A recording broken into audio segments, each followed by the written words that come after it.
Judas capítulo 1, versículo 17, quem achou diga amém. Diz assim o texto: todavia, amados, lembre-se do que foi predito pelos apóstolos do nosso Senhor Jesus Cristo. Eles diziam a vocês: nos últimos tempos haverá zombadores que seguirão os seus próprios desejos ímpios. Estes são os que causam divisões entre vocês, os quais seguem a tendência da sua própria alma e não têm o Espírito. Edifiquem-se, porém, amados, na santíssima fé que vocês têm, orando no Espírito Santo, mantenham-se no amor de Deus, enquanto esperam que a misericórdia do nosso Senhor Jesus Cristo os leve para a vida eterna. Versículo 22. Tenham compaixão daqueles que duvidam. A outros, salvem-nos, arrebatando-os do fogo. A outro ainda, mostrem misericórdia com temor, odiando até a roupa contaminada pelos desejos da carne. E você diga amém. Tome o seu assento, querido. Se pudesse melhorar um pouquinho o retorno para mim aqui, tá, filho? Som. Glória a Deus. Tá tudo bem grave, tá bom? Se pudesse equalizar para mim aí, tá bom? Tirar um pouco do grave. Som. Queridos, essa palavra que o Senhor colocou no meu coração para compartilhar com vocês nessa última ceia de 2020, ela tem por tema uma própria passagem do versículo 23, que é arrebatando-os do fogo. Esse texto ele mexeu muito comigo, dado o contexto que essa carta de Judas, talvez uma carta muito pouco exposta nos altares e nos púlpitos, ela tem um contexto muito interessante, porque se a gente for fazer uma análise textual do contexto dessa carta de Judas, a gente vai perceber que desde muito cedo a igreja primitiva ela sempre foi muito atacada por pessoas que tentavam distorcer, corromper, invalidar os ensinamentos dos apóstolos. Esse era um desafio que eles tinham, de poder fazer perseverar a doutrina que os apóstolos eles estavam ministrando nas igrejas. E tinha um grupo que fazia uma resistência muito forte aos cristãos primitivos. Que grupo era esse, bispo? Os gnósticos. Diga comigo, gnósticos. Eu estou praticamente sem retorno aqui em cima, tá, filho? Tá sem retorno aqui, por favor. Esses gnósticos eram uma seita que ensinava o conhecimento elevado. Os gnósticos eles existem atualmente, nos dias de hoje, eles ainda estão por aí espalhados. Eles ensinavam que esse conhecimento elevado, ou a chamada gnosis, era ela que salvava. Tá ótimo, saiu agora aqui, tá, filho? Obrigado.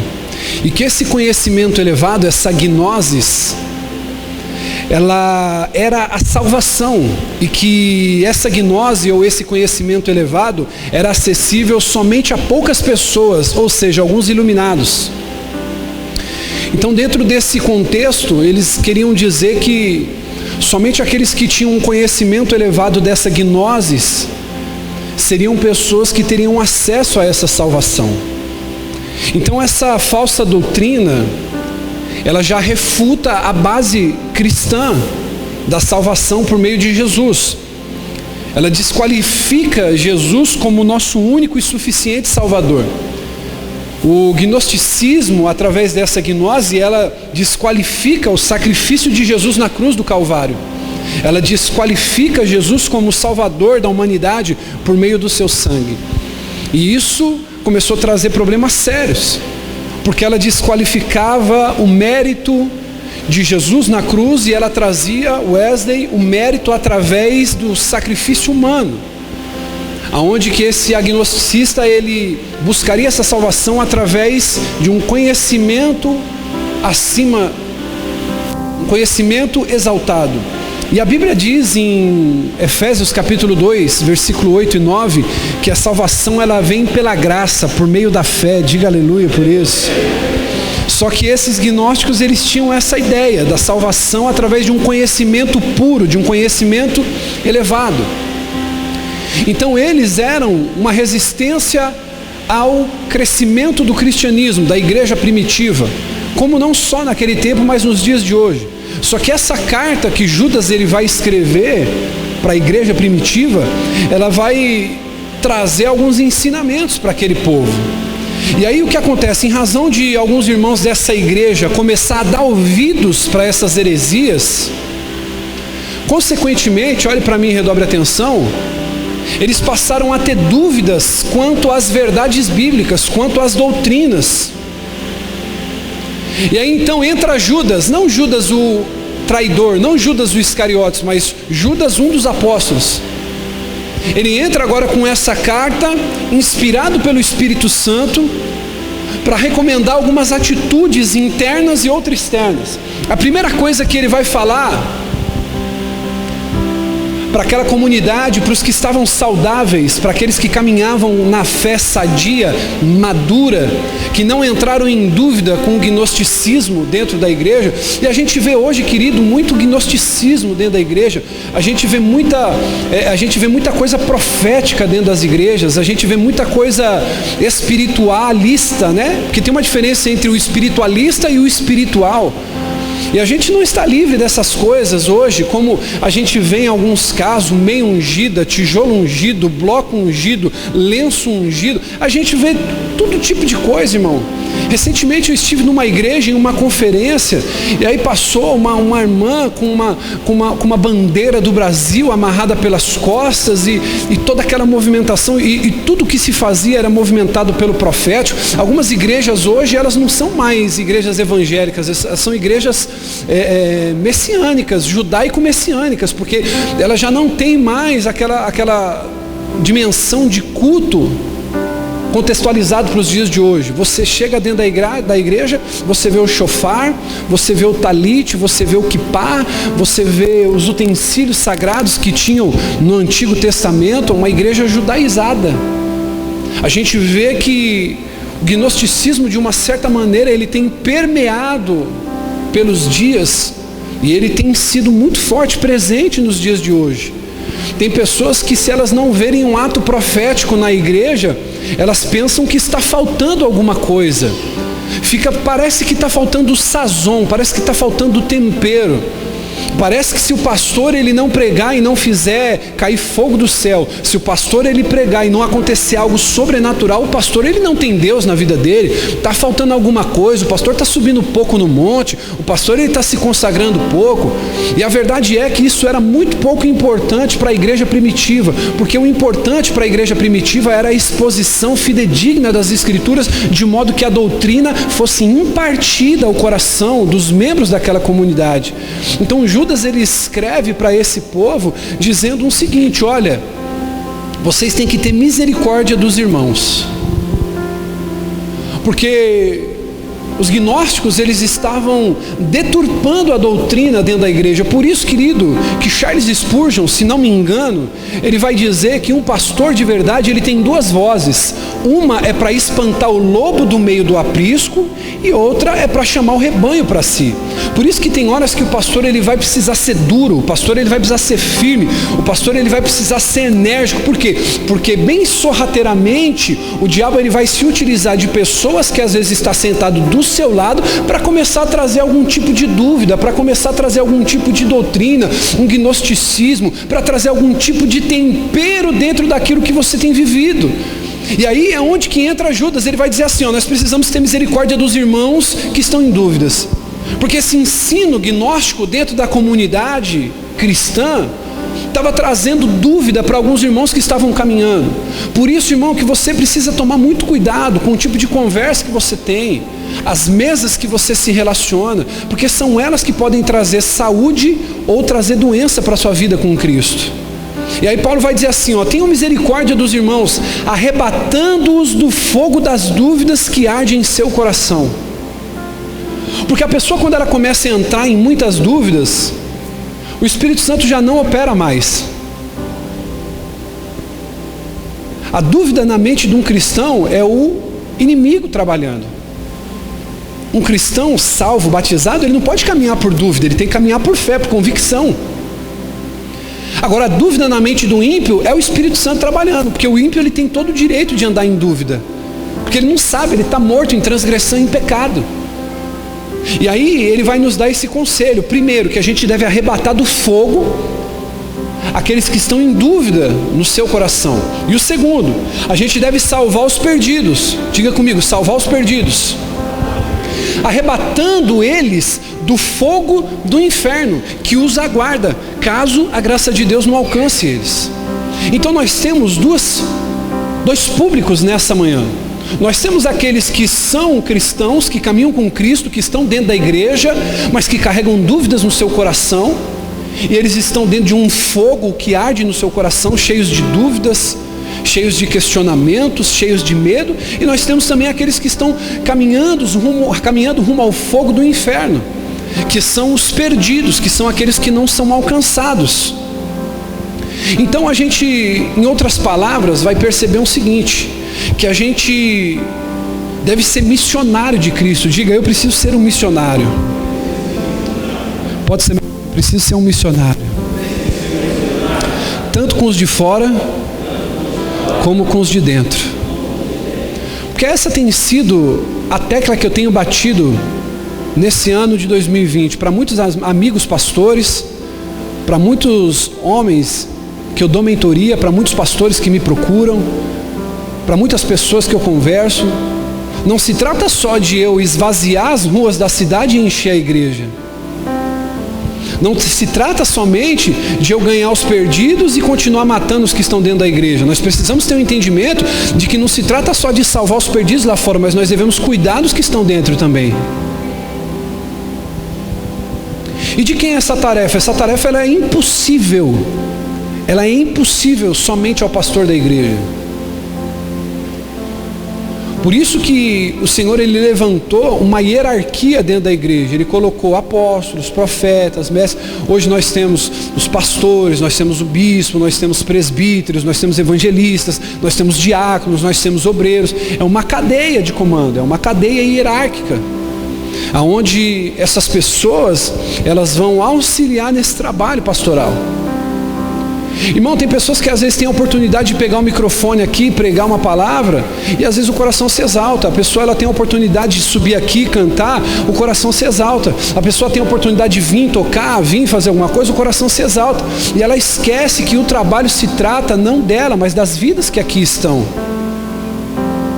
E é por isso que, às vezes, querido, deixa o Espírito Santo ministrar teu coração. É por isso que, às vezes, teu ministério não anda. É por isso que, às vezes, o teu ministério não sai do lugar, porque você se apegou ao cargo, você se apegou ao tocar, você se apegou ao pregar, você se apegou ao cantar, você se apegou ao performar, a fazer uma performance. O meu trabalho mais desgastante não é quando eu estou aqui em cima pregando para você. O meu trabalho mais desgastante é quando eu tenho um membro em dúvida, que às vezes não aparece alguém da liderança para ir visitar esse membro, e eu preciso parar tudo que eu estou fazendo dentro de uma agenda estressante e extensa para poder ir na casa daquele membro, sendo que você tem 30, 40 líderes dentro da igreja.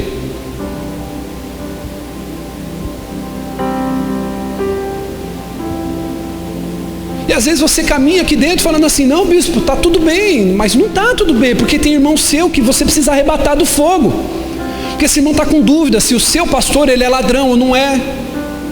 Ele está em dúvida se a igreja é uma igreja séria ou não é. Ele ainda não está caminhando por convicção. Ele crê em Cristo, ele serve a Deus, mas ele ainda tem dúvidas dentro do coração dele. Ele anda com pessoas que disseminam dúvidas dentro do coração dele. E o meu papel, o seu papel é arrebatar esses irmãos do fogo. Aleluia.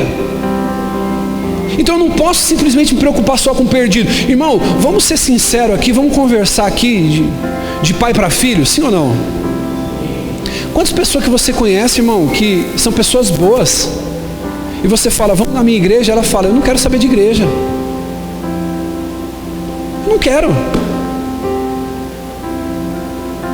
Eu arrisco dizer que você não conhece uma pessoa, duas, três. Você conhece várias pessoas que não querem saber da igreja. Por quê? Porque elas foram mortas dentro da igreja. elas foram assassinadas dentro da igreja por causa de líderes carnais. Pessoas frustradas que subiram de cargo dentro da igreja e que usaram a sua liderança ministerial como um trampolim para o sucesso. Pessoas que se frustraram na vida financeira, na vida profissional, e quando elas têm oportunidade dentro da igreja, elas usam as pessoas como trampolim para crescer, e isso fere as pessoas. Aí, irmão, como que a gente pode falar que nós estamos vivendo um avivamento, sendo que a gente vê os irmãos dentro da igreja matando os próprios irmãos? Eu quero fazer uma pergunta para você, irmão. Qual foi a última vez que você saiu do conforto? Eu não sei se o botão está pesado aí, voltou a ficar sem retorno, filho. Vê para mim aí. Eu queria te fazer uma pergunta, querido. Qual foi a última vez que você saiu do conforto do seu lar para visitar alguém que está desanimado dentro da igreja?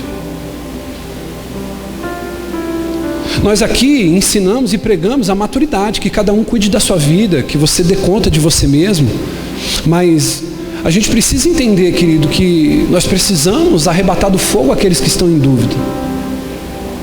Às vezes tem pessoas que não estão aqui, tem pessoa que muitas vezes ela não tem vergonha na cara.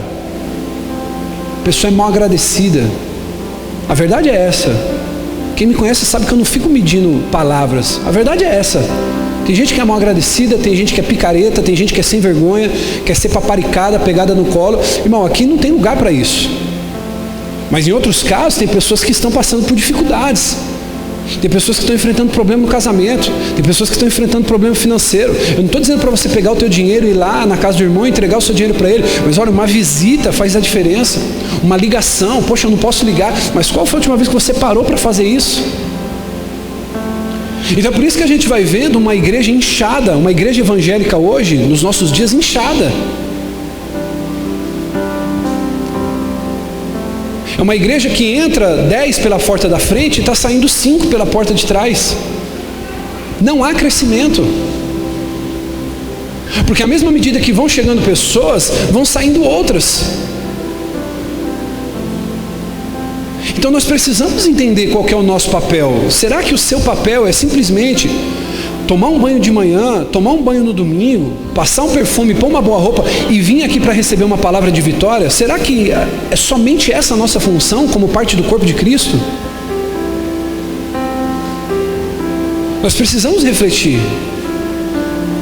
Só que para a gente poder colocar a mão no fogo, olha o que Judas ele vai dizer. Ele vai assim: arrebatai-os do fogo. Aqui nós aprendemos, a nossa liderança teve curso de brigadista, né, de primeiros socorros, e a gente sabe que quando a gente se envolve em qualquer tipo de ocorrência onde a gente deva prestar socorro, a partir daquele momento, mesmo que a gente não saiba disso, a gente está envolvido com a saúde daquela pessoa. Se você for prestar socorro para fazer lá aquela massagem cardíaca e você fizer de maneira errada, você quebrar uma costela, você quebrar um osso da pessoa, o responsabilizado é você, sim ou não? Então você parte de alguém que estava socorrendo para alguém que é um culpado de um crime. Então nós precisamos entender o seguinte: nós como igreja, nós temos algumas responsabilidades. Ô bispo, mas é culto de ceia hoje, o senhor está falando disso? Sim, porque nós estamos falando do produto mais caro que Jesus comprou, que é a igreja. Irmão, Jesus ele não ama só as pessoas que eu gosto. Jesus ele ama as pessoas que me aborrecem também.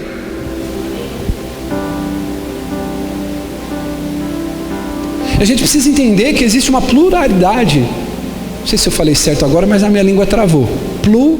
Pluralidade de comportamentos na igreja. Eu, de certa maneira, amadureci rápido. Eu fui ungido pastor com 28 anos. Eu tive uma compreensão do evangelho, do meu chamado, daquilo que Deus tinha para mim, e fui caminhando. Mas tem homens com a minha idade que são eternos garotos de 12 anos que não saem da frente do videogame. Eu preciso ter paciência com esse cara. Eu vou fazer o quê? Eu vou matar ele? Eu vou tirar ele da igreja? Tem moças que com 21 anos casaram, são excelentes donas de casa, mas tem mulheres com 30 que vivem piriguetando por aí, sendo casada, tendo filhos. Dentro da igreja tem pessoas que elas têm facilidade em matar sua natureza carnal. Outros são mais carnais. Tem pessoas dentro da igreja que são acomedidas, são muito sofisticadas, são muito educadas para falar. Tem outras que são desbocadas, falam. Se ela dá um bom dia na porta da igreja, quem está na sala aqui vai ouvir. Eu preciso ter paciência, não é porque eu não falo daquele jeito que eu não posso, eu vou me zangar com aquele irmão. Então o que Judas está dizendo, quando a gente perceber que um desses nossos irmãos estão embalsamados por esse fogo da dúvida, esse fogo da fraqueza, dessa questão, a gente tem que os arrebatar do fogo. Só que nós precisamos entender que a Bíblia nos dá alguns critérios que a gente precisa estabelecer para a gente também não se machucar ao tentar ajudar alguém, porque essa é a verdade. Eu queria que levantasse a mão aqui só quem um dia já tentou ajudar alguém e se feriu tentando fazer isso. Por quê? Porque você tenta ajudar alguém, Bianca, pela emoção, filha, pelo sentimento.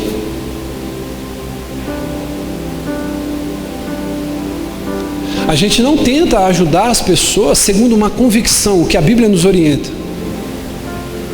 Porque a primeira coisa, por que eu preciso ter convicção para ajudar alguém, não sentimento? Porque muitas vezes, querido, aquilo que eu faço pela pessoa, eu acredito que ela vai reconhecer. E quando a pessoa não reconhece aquilo que você faz por ela? Quando você faz algo por alguém que essa pessoa nem é obrigada a te dar. Então o primeiro critério que eu preciso ter para poder arrebatar alguém do fogo, diga comigo, misericórdia. Pode ser melhor, diga misericórdia. Pergunta para quem está do seu lado aí, como tem sido o seu nível de misericórdia? Pergunte para essa pessoa.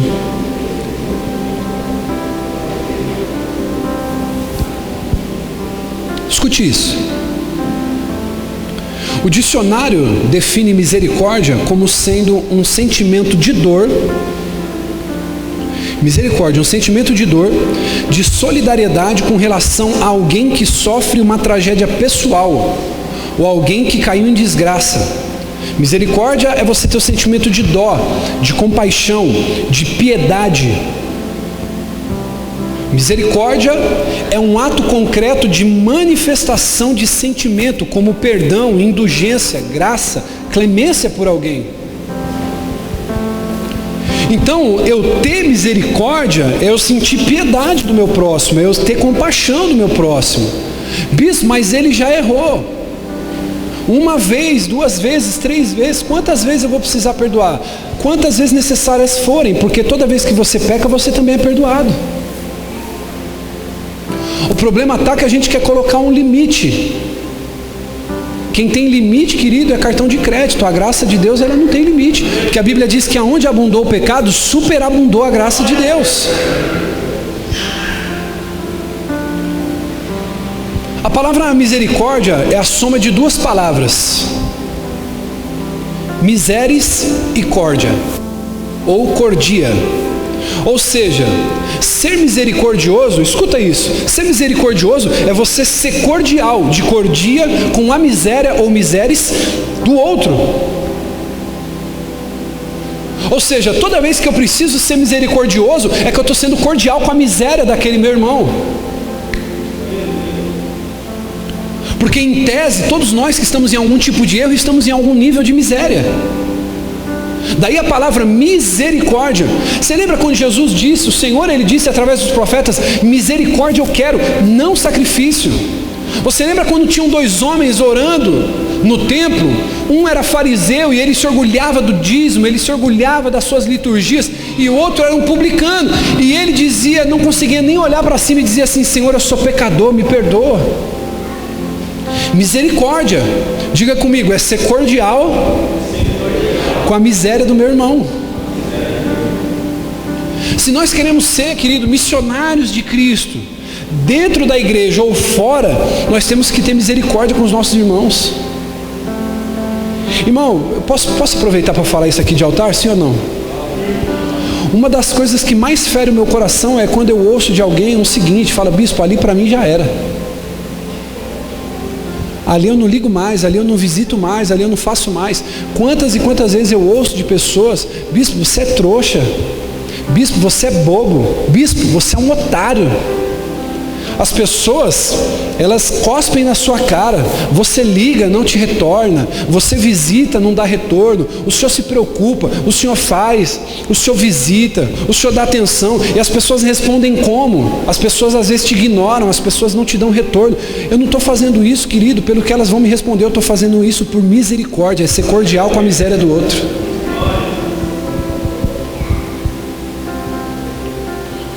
Então, irmão, quando o seu irmão falhar com você, posso dizer isso aqui? Quando o seu irmão falhar, e ele vai falhar com você, ele vai falhar com você. O problema é esse, é que a gente caminha em comunidade achando que o irmão não vai falhar comigo.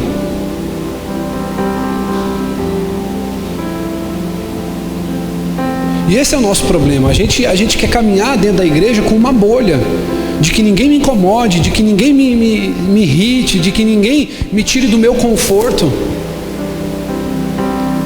E caminhar em comunidade é justamente o oposto. É como aquela história do porco-espinho, quando está no frio. Quando está muito frio, o porco-espinho ele não tem pelo igual a ovelha. Ele não tem pelo igual o bode, ele não tem pelo igual o cachorrinho. O porco-espinho é só aquela pele ríspida e os espinhos. Então, como que eles fazem para poder se aquecer do frio? Eles têm que ficar juntinhos. Só que conforme eles estão juntinhos, os espinhos deles vão machucando uns aos outros. E não tem como, porque se eles precisam se aquecer por causa do frio, esses espinhos vão machucar. Mas tinha uns rebeldes, tristes, que diziam assim: não, eu não consigo mais viver em comunidade, porque os espinhos dos meus irmãos, porco-espinho, estão me ferindo. E aí ele tenta se isolar, e quando ele se isola, o frio esmagador acaba matando ele. Então a gente tem que entender que muitas vezes é melhor a gente sofrer algum machucado de um espinho, mas estando junto, do que viver o inverno da solidão e acabar morrendo com o frio que tem aí fora. Nós precisamos aprender o que significa misericórdia. Eu preciso entender, querido, que quando meu irmão erra, olhe para mim, eu não posso atacá-lo, eu não posso condená-lo. Ô bispo, mas fulano adulterou, mas você dentro do seu coração já deve ter cobiçado alguém dentro da igreja, fora da igreja. Talvez você não consumou, mas Jesus ele disse que se você olhar para a mulher do teu próximo com desejo de possuí-la, você já cometeu adultério no coração. Então, irmão, quando alguém falha, eu não posso atacar esse irmão, eu não posso condenar, eu não posso esquecer ele. Ô bispo, mas fulano já conhecia a Bíblia, fulano era pregador. Não importa. Eu preciso ter misericórdia, eu preciso ser cordial com a miséria do meu irmão.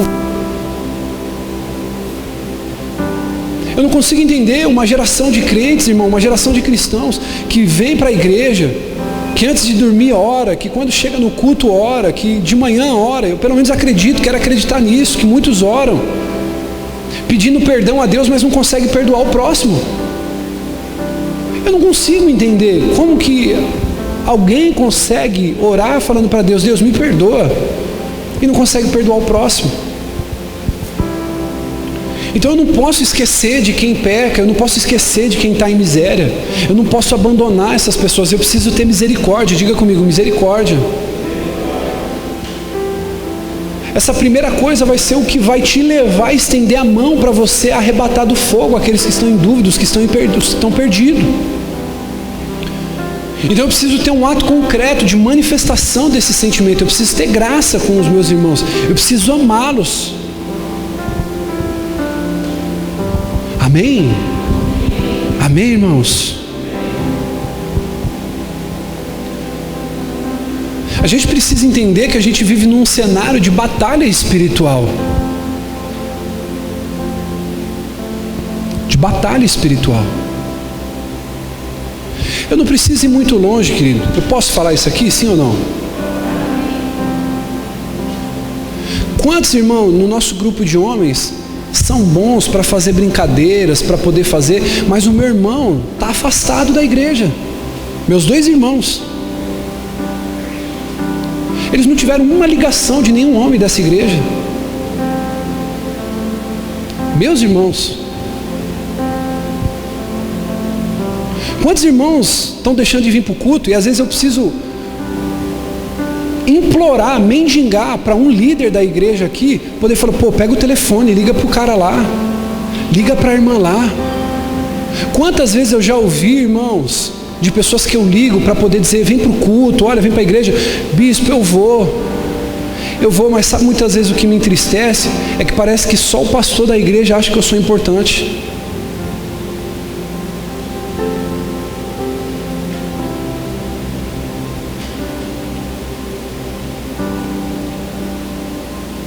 Nós precisamos entender, querido, nessa manhã, que o Senhor está nos chamando para algo.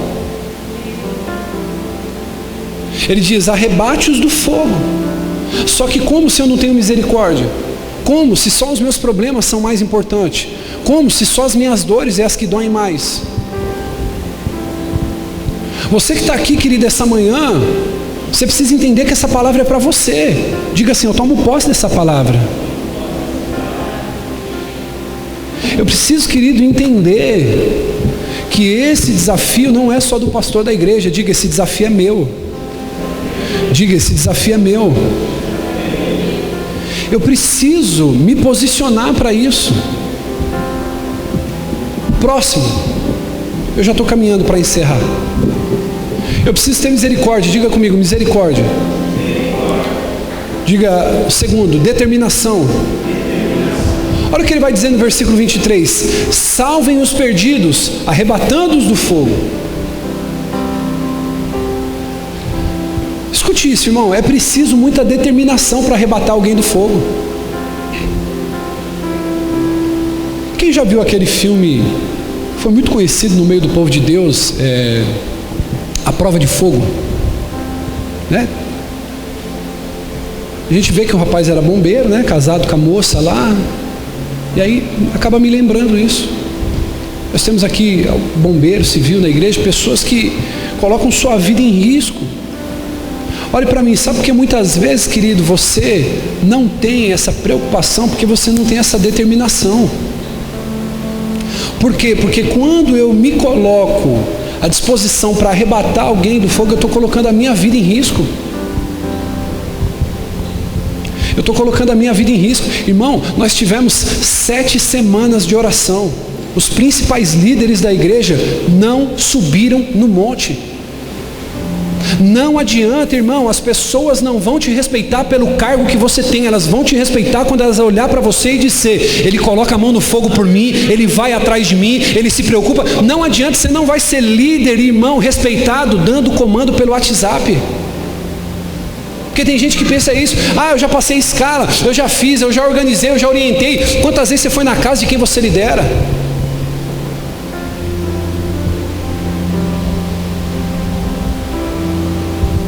Eu preciso, irmão, ter uma demonstração. Como é que eu vou dizer que eu amo Jesus se eu olhasse para Jesus e não visse nenhum tipo de sacrifício? Aí eu olho, querido, para a Bíblia, eu vejo o Deus da igreja se sacrificando, se doando, e eu vejo, irmão, pessoas que estão romantizando, poetizando o evangelho, pensando que o evangelho é vir no culto de domingo bem arrumado para servir na escala. Eu preciso ter amor, diga comigo, eu preciso ter amor. Talvez não é isso que você veio buscar essa manhã, mas seja isso que você precisa. Você pode dizer amém?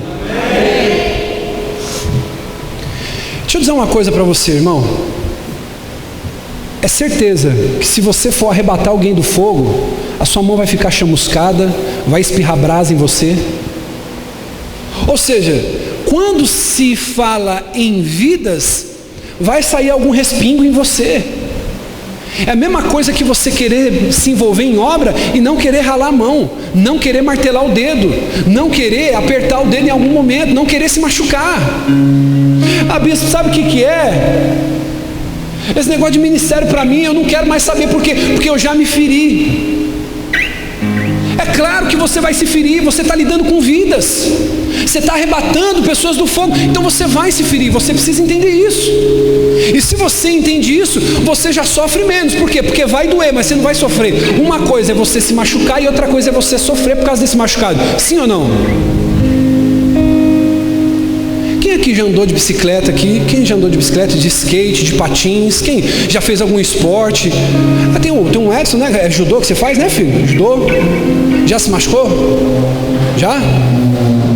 Mas pratica até hoje? Então você é doido, pô. Você gosta de sentir dor? Não é. É porque sentir dor é uma coisa, sofrer pela dor é outra. Por que você continua até hoje fazendo o seu esporte, filho? Porque essa dor, ela não te trouxe sofrimento, essa dor, ela te trouxe superação.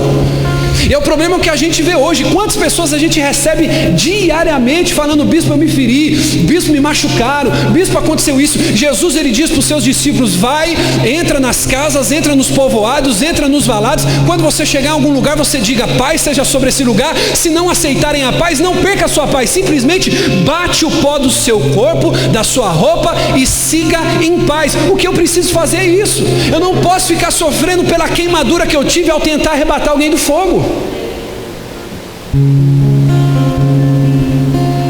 Irmão, você acha que eu já não tentei quantas vezes ajudar os meus irmãos, ajudar minha família?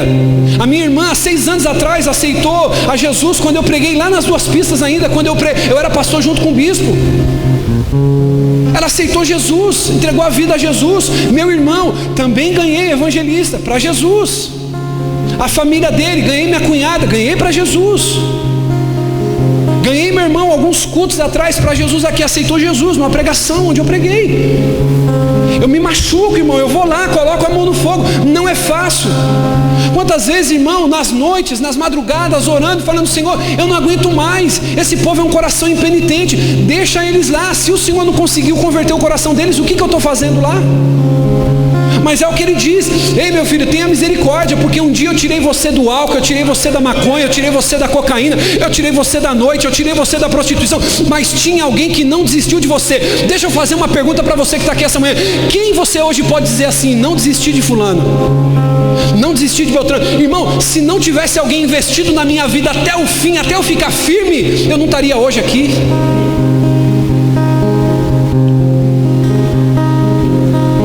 Falei na semana passada que os mais improváveis dessa igreja, eu não estou falando aqui para envergonhar ninguém, mas eu não fico mandando recado também. Os mais improváveis dessa igreja foi os que ficaram do meu lado durante 7 semanas consecutivas no monte. Aí vem irmão depois com a cara de pau querer falar para mim: bispo, eu estou sentindo que o culto está meio pesado. Ô bispo, eu estou sentindo que o espiritual, irmão, você está enchendo a barriga de pizza antes de dormir, não sabe pagar um preço, e depois quer vir falar para o bispo: ó bispo, eu estou sentindo isso. Ó bispo, Deus, irmão, está faltando oração na igreja, cadê você na segunda-feira? Está faltando oração na igreja, cadê você na sexta-feira no monte? Ah, bispo, chega tarde, irmão, eu levanto cedo como todo mundo, os que foram comigo trabalham também. Nós precisamos estar dispostos a colocar a mão no fogo, irmão. Ou você entende que esse negócio aqui de igreja é um lugar de guerra, ou você vai se ferir, se machucar e vai sair feridinho, falando mal de mim quando você mudar de igreja.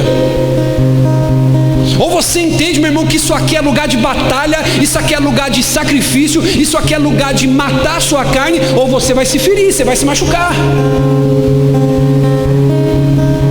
Não tem como terminar o ano numa ceia sem pregar isso aqui. Eu tenho que ir para irmão.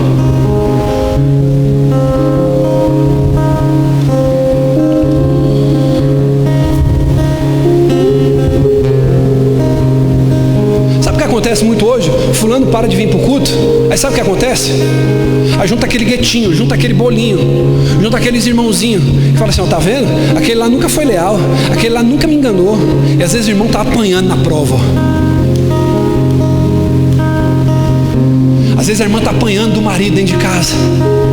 Às vezes o cara está na mó luta, porque o cara está, sabe, em crise sexual com a esposa, não transa, o cara já não tem momento de intimidade, tem um monte de mulher pervertida dando em cima do cara, o cara na luta, o cara afundado, e aí um monte de irmão, em vez de colocar a mão no fogo para ajudar, fica julgando, fica falando, fica, irmão, sabe, ah, meu Deus.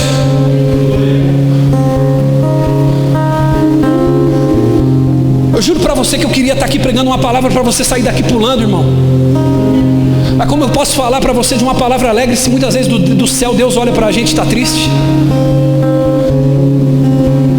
A gente quer ser cuidado, a gente... Ah, o bispo não me ligou, o bispo, meu irmão, deixa eu dizer uma coisa para você. Me erra,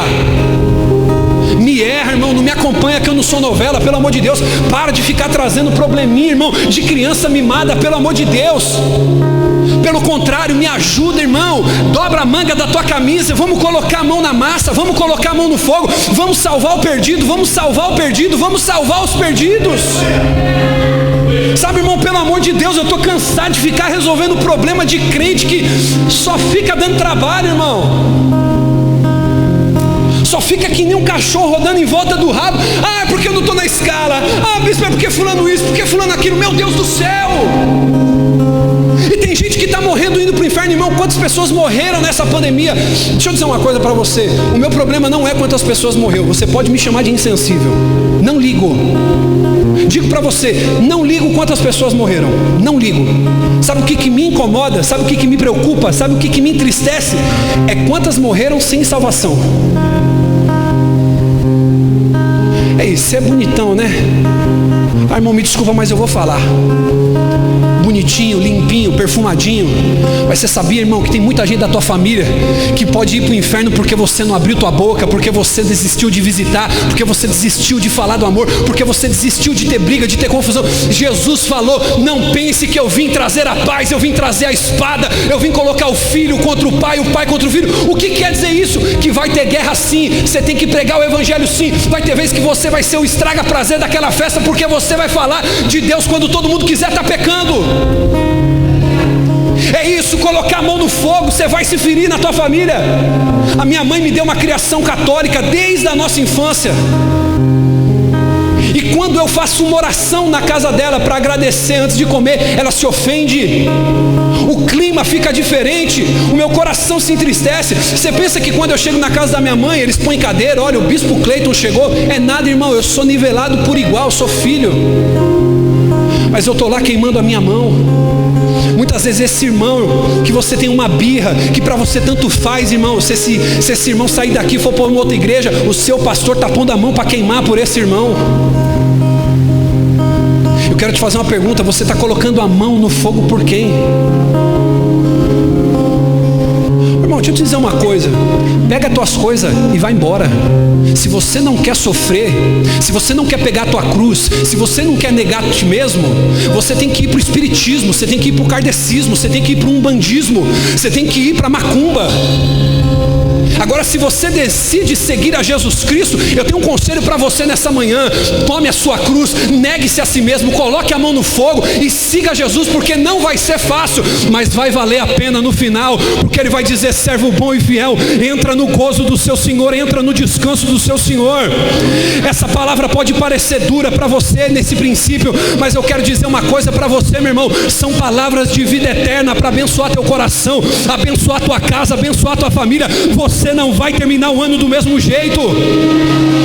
Sabe o que eu quero, irmão? Sabe o que eu tenho orado para Jesus? Machucar você.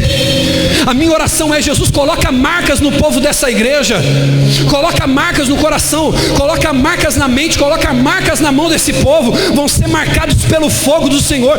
Irmão, deixa eu dizer uma coisa para você. Ah, Jesus,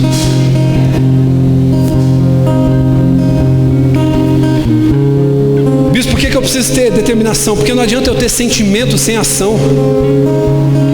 Quantas pessoas que dizem que amam a Deus e não vai atrás do perdido? Se não tem paciência nem com o irmão que está em dúvida dentro da igreja, como é que vai atrás do perdido? Pode dizer uma coisa para você? Não se engane, tem gente dentro da igreja que ama o cargo, não ama vidas.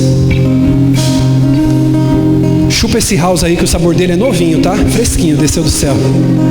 Esse aqui ainda não lançaram. Tem gente que ama o cargo. Tem gente que ama isso aqui, ó, o microfone. Tem gente que ama o instrumento. Tem gente que ama estrutura, mas não ama a vida. Ó, bispo, se for, se não for, pra mim tanto faz. Eu vou dizer uma coisa pra você, irmão. Eu vou dizer como Paulo: não me amole, porque eu trago no meu corpo as marcas de Cristo, irmão. Eu quero dizer uma coisa para você: Deus, Ele tem incendiado meu coração. Se você não tem amor a vidas, querido, esse aqui não é o seu lugar. Deus tem martelado meu coração há 5 anos atrás, quando eu saí com uma mão na frente e outra atrás, da igreja onde eu congregava, e eu saí para poder ser membro na igreja Restauração do Apóstolo Aldo. Saiu o Gil Black, saiu o pastor Diego Ignati, falaram: bispo, você é o nosso pastor, nós vamos acompanhar você. Eu falei: vocês vão me acompanhar para onde? Eu não sei para onde eu vou. E Deus falou comigo que ia me dar esse ministério. A princípio, sabe como seria o nosso logotipo? Não ia ser o coração, ia ser um coraçãozinho abraçadinho por um boneco. Eu passei dias com uma insatisfação no meu coração, eu dizendo: Senhor, parece que dentro da igreja as pessoas são descartáveis. Se dizima, ele permanece. Se não dizima, vai embora. Se a pessoa é influente, tem talento, ela serve. Se não tem, ela vai embora. Irmão, eu vou dizer uma coisa para você. Fazendo uma leitura dessa minha caminhada nesses anos, parece que eu já fui estuprado espiritualmente. Já sofri tanta coisa, já fui caluniado, já me disseram tantas coisas. Mas eu só estou aqui, irmão, porque eu decidi queimar minha mão. Eu decidi arrebatar do fogo os perdidos. Eu sei que eu tenho falhas, irmão. Eu sei que talvez eu seja um pastor que tenha muitas falhas, muitas coisas. Sabe, o esboço já foi há muito tempo, querido. Eu estou aqui pregando com o coração para você. Mas eu quero dizer uma coisa para você. A igreja é a cara do pastor, irmão. Chega, irmão, chega de gelidão. Chega de gente que está aqui para cumprir escala. Chega de gente que está aqui para cumprir. Ah, porque eu fui escalado para isso, para aquilo, irmão. É chegado o tempo de pessoas que estão com o coração queimando para amar o perdido. Se você não está aqui para amar Deus e amar pessoas, deixa eu te dizer, meu irmão, me perdoa, mas você está no lugar errado. Se você não está aqui para queimar na presença de Deus e para amar o teu próximo como a ti mesmo, é o lugar errado. Ah, qual que é o nome da tua igreja? Amando Deus e amando pessoas. Ei, deixa eu te perguntar, como é que está o amor?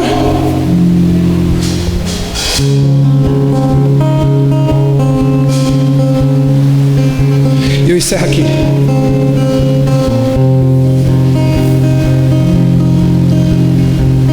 Diga comigo: misericórdia, determinação. Diga comigo: temor.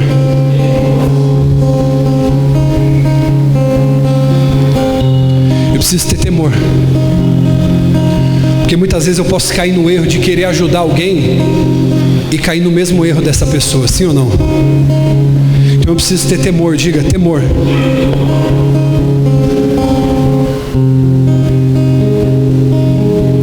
Vou falar isso aqui.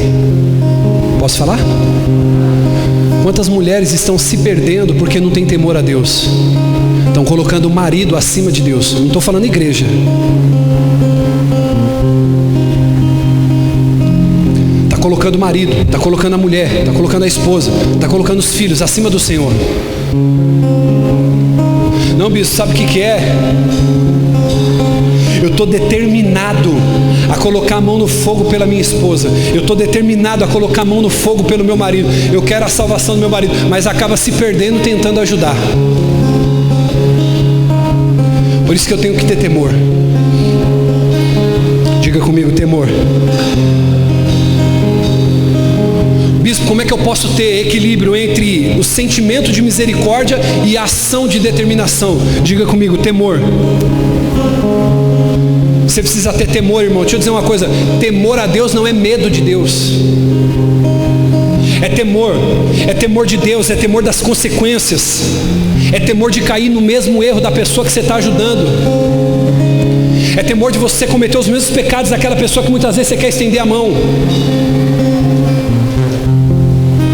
Ah, sabe o que é? Meu marido quer tempo para poder ficar. Ah, minha esposa quer tempo para querer ficar. Mas calma aí, irmão, você tem a semana inteira. O seu marido quer ter um tempo com você na hora do culto? Ele quer ter um tempo com você na hora que você está fazendo jejum? Ah, a gente nunca sai para jantar. Ô infeliz, sai para jantar na sexta, na segunda, na terça, na quarta, na quinta. Você quer sair justo naquele dia do jejum? Não, bispo, eu vou salvar meu casamento. Vai não, minha filha, vai não, meu filho. Você vai se afundar junto, se você não tiver temor. Vai ter hora, posso falar isso aqui? E eu me responsabilizo. Vai ter hora que o teu marido, que a tua esposa vai ter que entender que o Deus que você serve é mais importante que ele, sim. Eu não estou falando de você largar o marido em casa sem comida, sem roupa passada, para vir para o culto. Eu estou falando que ele vai ter que entender que vai ter hora que o seu Deus é mais importante que ele, sim. Porque o próprio Jesus disse: aquele que ama mais o filho, o pai, a esposa do que mim, não é digno de mim.